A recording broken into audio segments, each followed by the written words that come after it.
एक सनसनीखेज खबर सामने आई है। पहाड़ों के एक छोटे से कस्बे में आई भयावह बाढ़ के बीच कबूतरों ने फंसे हुए लोगों की जान बचाने में मदद की। जब फोन बंद थे, इंटरनेट बंद था और तंग गलियों तक हेलीकॉप्टर भी नहीं पहुंच पा रहे थे, तब इन दो बहनों के कबूतर लोगों तक पहुंच गए। आज हमारे साथ हैं सिया और नव्या, जिन्हें अब लोग कबूतरों वाली बहनें कह रहे हैं। सिया, नाविया, आखिर ये सब कैसे हुआ? आप दोनों ने कबूतरों की मदद से फंसे हुए लोगों का पता कैसे लगाया? ये सब उस रात से शुरू हुआ।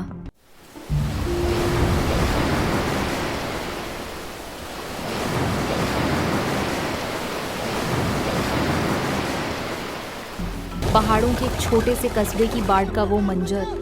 रात का समय, अचानक चारों ओर बहुत ज्यादा भरा पानी। रातों रात ये क्या हो गया कि पूरा इलाका पानी में डूब गया।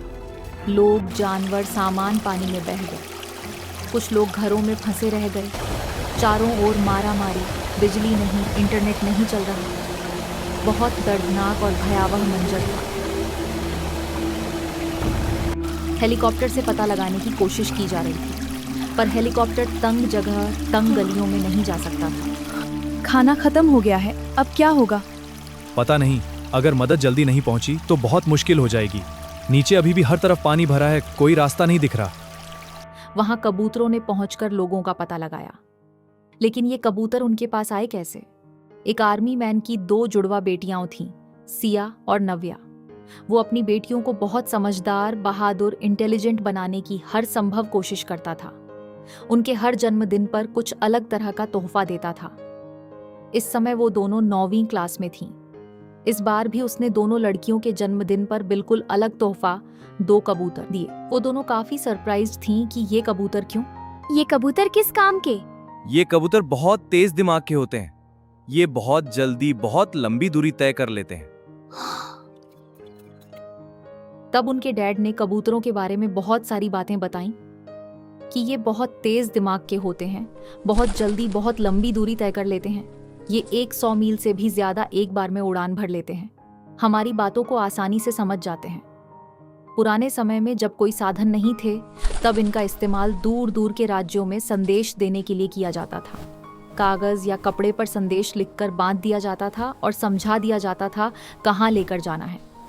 ये बिल्कुल सही जगह पहुंच जाते थे और सैकड़ों मील उड़कर वापस आ जाते थे। फिर क्या था? अपने डैड की बात सुनकर उन दोनों लड़कियों ने कबूतरों पर रिसर्च करना शुरू किया। उनको बहुत इंटरेस्ट पैदा हुआ, खूब सारी जानकारी इकट्ठा करने का शौक हुआ। उन्होंने अब कुल 10 कबूतर पाल ली थे। अब वे दोनों लड़कियां कबूतरों को प्यार से ट्रेन करने लगीं। सोनू, पेन लेकर आओ। जैसे पेन उठाकर लाना, रंग और आकार पहचानना और छोटी छोटी चिट्ठियां पहुंचाना। सोनू, लाल गोला छूकर दिखाओ। शाबाश सोनू।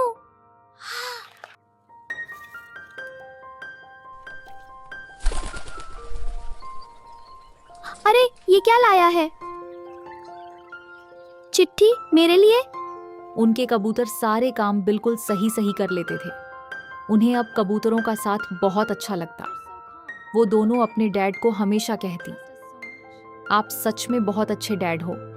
पहाड़ों के एक छोटे से कस्बे में अचानक आई बाढ़ ने कई लोगों को घरों में फंसा दिया है। सिया और नव्या ने सोचा, वो अपने कबूतरों को भेजकर पता लगाने की कोशिश करती हैं कि लोग कहाँ कहाँ फंसे हैं। फिर शायद आर्मी और रेस्क्यू टीम को भी थोड़ी हेल्प मिल सके। उन्होंने अपने 5 कबूतरों के 2 बिस्कुट पेपर के पैकेट बनाकर बांधे और एक एक कागज की छोटी पर्ची बांधी, जिसमें लिखा था, एड्रेस लिखकर पर्ची में भेजो, जहां भी हो।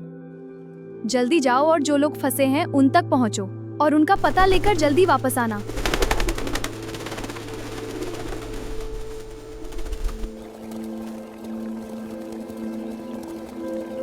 कबूतर उड़े और घरों में झांक झांक कर, खिड़कियों से देखकर फंसे लोगों का मैसेज लेकर बहुत जल्दी वापस भी आ गए।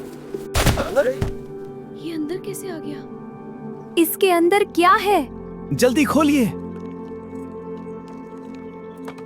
एक चिट्ठी है।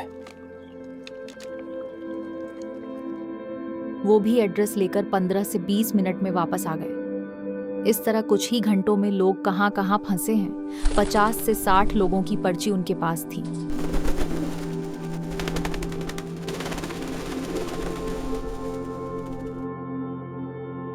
ये एड्रेस उन्होंने रेस्क्यू टीम को दिए।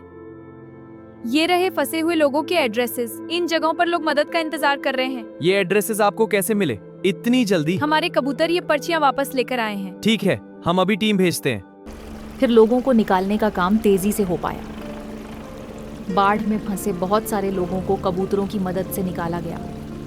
इस बात को मीडिया ने भी खूब जोर शोर से प्रसारित किया। सिया और नव्या के खूब सारे चैनल पर इंटरव्यूज होने लगे।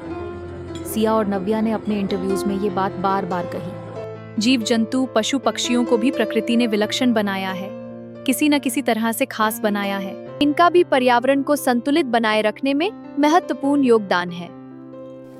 अंत में उन्होंने मीडिया के माध्यम से एक प्रभावशाली संदेश दिया। हम सबको सभी जीव जंतुओं के महत्व को समझना चाहिए, इनकी केयर करनी चाहिए। बाढ़ तो चली गई, पर अपने पीछे बहुत सारी गंदगी छोड़ गई। पर इस बार एक नया माहौल भी ये बाढ़ बनाकर गई। हर किसी की जुबान पर सिया और नव्या का नाम था। लोगों ने इन दोनों लड़कियों से एक सबक लिया और हर एक ने अपने दम पर जितना बन सका सफाई की। फिर से जिंदगी शुरू हो सके, उसके लिए सबने मिलकर काम किया, बिना इस बात का इंतजार किए कि सरकारी मदद मिले।